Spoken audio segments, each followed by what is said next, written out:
maayarka degmada Gabiley Shacaib Maxamed Muuse ayaa maanta ka qayb qaatay wajigii labaad ee dhigista jaygii iyo daamurkii jidka ku yaala koonfurta magaalada Gabiley ee xarunta gobolka Gabiley jidkan oo tagaya xabaalaha sare isla markaana muhiimad weyn u leh gaadiidka qaadaya meydka wadadan ayaa ku taala meel muhiimad weyn u leh isticmaalka shacabka ku dhaqan gudaha magaalada Gabiley wadadan ayaa qayb ka ah wadooyinka waaweyn ee ku soo biiray magaalada Gabiley isla markaana soo saaraya bilicda magaalada Gabiley iyo habsami socodka isu socodka gaadiidka iyo shacabka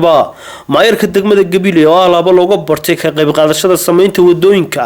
ayaa maanta howlgalkan ka ahaa dirawal cagaf oo simeeyay jayga iyo daamurka iyadoo arintaasina ay soo dhaweeyeen shacabka ku sugnaa agagaarka jidka geesta kalena jidkan ayaa noqonaya kii labaad ee uu maayarku gacantiisa kaga qayb qaato sameynta isagoo ka ahaa dirawal cagaf howlgalka kadib waxa warfidiyeenada la hadlay gudoomiyaha golaha deegaanka ahna duqa magaalada Gabiley Shacaib Maxamed Muuse oo tibacay horumarka jidadka laga gaadhay iyo qorshayaasha ay dawladda hoose ku talaabsan doonto sanadaha soo socda taaganahay maalmahanba wadooyinka degmada sidii looga shaqeyn lahaa loo horumari lahaa wadada imika aynu taaganahay waa wadadii xabaalaha iyaduna facekeedii labaad weeyey ilaa berito hore way socon doontaa marka waxaan u sheegaynaa dadweynuhu inay wadada ilaashadaan guriga ay hormaraysaana inuu geed ka beero wajahada inta gurigiisa iyo u dhaxaysa wadadana inuu dhagax yar iska dhigo qofku guduhu bay dadku qurxiyaane dibadda qof kastaba hadduu wadada inta ka xigtay isagu iska qurxiyo magaaladeenu waxay noqonaysaa magaalada Soomaaliland ugu quruxda badan leh marka waxaan uga socdaa waxa weeye mucaarad iyo maxaafidka wixii horumar danta guuda waa ka simanaa runtii dad marka horumar timaadana heegay way ka sameeyeen horumar inuu qof kastoo bini'aadan oo wanaag jecel horumarkana uu jecel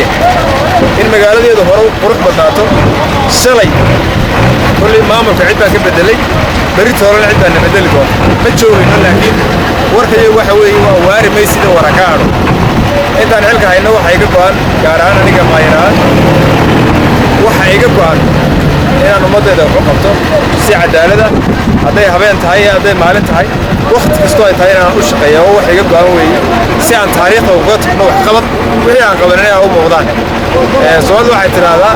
amaana u dhibo ayna ama xiru qaba ama marka waan ogol lahay dhaleesha iyo wax kasto jira wixii dhiman la taabto si aan hore ugu sii badan cadaawad dad isnacibne ma jiraan waa siyaasad waxani iyo horumar sidoo ku wanaagsan yahay iyo sidoo ku wanaagsan yahay ana seenan u dhigi lahaa way laakiin qof cadow ku ah maanta inuu walaalkay dhinto oo siyaasad ka soo horjeeda diyaar u yahay laakiin wax la wada qabto baa muhiim ah halka waxay la joogaan Waliid Maxamed Axmed oo musharaxa waxaan leenahay marka guuleysatay xilka aad u tartamayso ummadda waxaad u qaban lahayd oo inaad u sheegto horumarka imika socdana waa inaad ka hadashaa adoo hankaaga dhalinyarnimo waan ku fogeynay mucaarad baad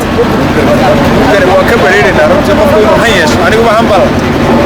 oo inaan halka soo gaaro hankayga ay keenay isna hadduu han leeyahay oo ku soo dhaweynaya gacmo furan hooyahana fikrad fiican inuu keenaa doonayna inuu keeno maasada gudoomiye aad maasada waxqabadkaana waraqiyo gudoomiye waxqabadka gobolka waynu ka wada shaqeynaa haddaan mucaarad nahay haddaan muxaafid nahay labadaba kaliya ma aha inuu muxaafadka uu gobolka wax u qabto mucaaradka laftarkiisa uu ka qayb qaato weeyaan horumarka gobolka wadadana sameynaysaa waxay maraysaa waa xaafadayadii gurigeygii bay horumaraysaa geedkaad sheegaysa waa beerayaa waxa weeyaan wadadana aniga igu soo qaybo mucaarad ahaan waan ka qayb qaadanaya waana kaala hawlgelaya waana kaala shaqeynaya waana ku soo dhaweynaya waxqabadka gobolka aad u qabatay haddii aan la idhaa aniguna dhalinyarta tahriibka ka reebi doonaa haddii ilaa idhaa waxyaabahaan u qabanaya waxaa ka mid ah shaqa abuuris baa ka mid ah inaan gobolka ka sameeyo dhalinyarta ka soo baxsa jaamacadda inaan u sameeyo camal inaan aqoonta kordhino haddii ilaahay idhaahdo ilaahay nala garab galo oo taban halkaa ku guulaysto si kastaba haatee jidkan ayaa muhiimad weyn u leh gaadiidka iyo weliba isticmaalka shacabka waxayna si weyn u soo saartay bilicda xaafadaha koonfurta magaalada Gabiley ee caasimadda gobolka Gabiley iyadoo shacabkuna ay mahadiyeen wadadan waa Jacfar Awil Hareeri shabakada wararka ee Gabiley News Network magaalada Gabiley